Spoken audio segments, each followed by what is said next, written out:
In our discussion of personality, the second golden thread to personal achievement, we have talked about mental attitudes of positive thinking and about physical health through knowledge and care of the body.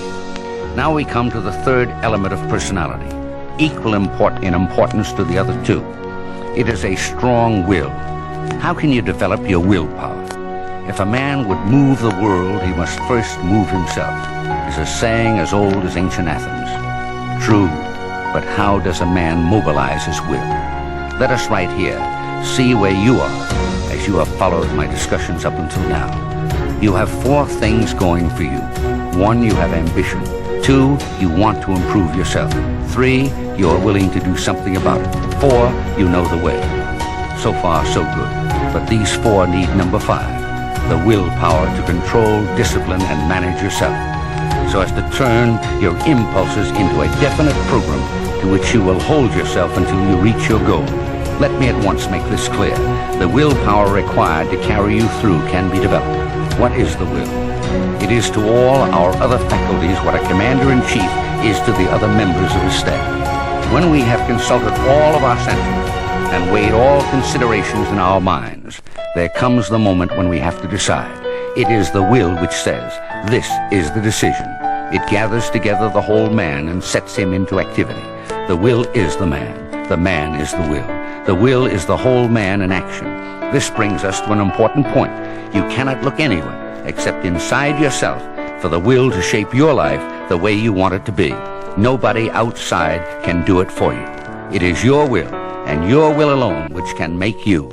This leads me to a definition.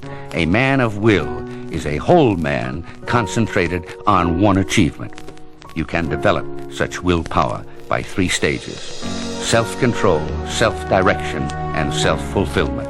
Self-control has 2 aspects: control of your thoughts, control of your temperament. I begin with control of your thoughts because the deepest level at which you confront yourself is in your mind. You can control your thoughts because there is one tremendous psychological fact which comes to your help. Your conscious mind can think only one thought at a time. Write that down and think it over. It is the master key to thought control. You can stand sentinel at the gate of your mind. Here are the 7 steps. 1, settle down to one piece of work, one project. 2, clear your mind of thoughts which do not apply to this one project. 3, concentrate on positive thoughts which constructively fit into this project. 4, as your mind warms up to its work, you will find it calling up new and deeper considerations and perceptions. 5, do this regularly, and you will develop the habit of concentration. 6, this in turn will materialize into positive plans of action. 7, these plans will crystallize into positive decisions, leading to constructive action.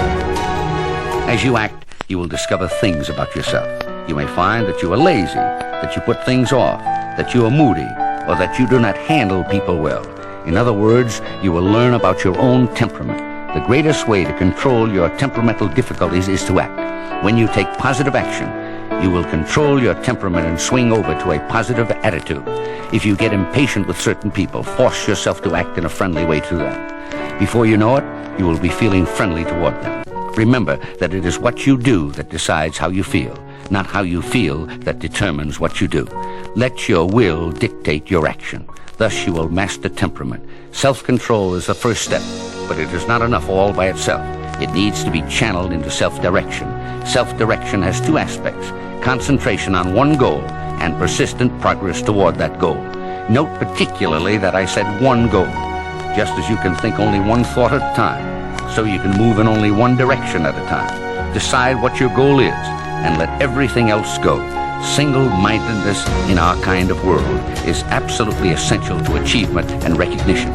With your single goal in mind, map the path to it, and make sure that every day you make some progress toward it. Your will must issue every day the order of the day. Get each day's work done. Make each day add its mile to your progress. Concentration on one goal, definite advance toward that goal every day. These are the elements of self-direction. As you exercise the will through self-control and self-direction, you will develop the habits you desire, and so will move towards self-fulfillment, which is the greatest of satisfactions. These are the steps by which this comes about. First, by exercising the will, you strengthen the will. Thus you develop reliable character and achieve your true self. Second, this true self of yours will more and more express itself as it develops. It will gain confidence, take the initiative, and find its own original ways of meeting new and old situations. Third, it will maintain itself against the world. You will dare to stand on your own feet, act on your own convictions, maintain your own dignity. Fourth, you will work with the world, secure in yourself, and recognizing that you must come to terms with the reality of the world in which you live. You will learn how to balance your personal desires against the necessities of living, and thus win success and fulfill yourself at the same time.